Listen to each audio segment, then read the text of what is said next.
আসসালামু আলাইকুম ওয়া রাহমাতুল্লাহি ওয়া বারাকাতুহু। নাহমাদুহু ওয়া নুসাল্লি আলা রাসূলিহিল কারীম। আম্মা বা'দ। ফাআউযু বিল্লাহি মিনাশ শাইতানির রাজীম। বিসমিল্লাহির রহমানির রহিম।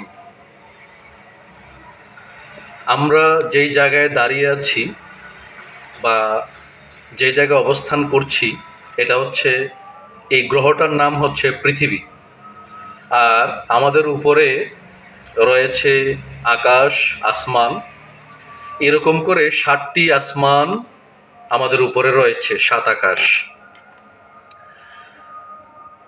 তো প্রথম আসমানের নাম হচ্ছে রুকিয়াহ, দ্বিতীয় আসমানের নাম হচ্ছে ফায়দুম, তৃতীয় আসমানের নাম হচ্ছে মালাকুত, চতুর্থ আসমানের নাম হচ্ছে জাহিরা, পঞ্চম আসমানের নাম হচ্ছে মুজাইনা, ষষ্ঠ আসমানের নাম হচ্ছে খালিসা, সপ্তম আসমানের নাম হচ্ছে লাবিয়া।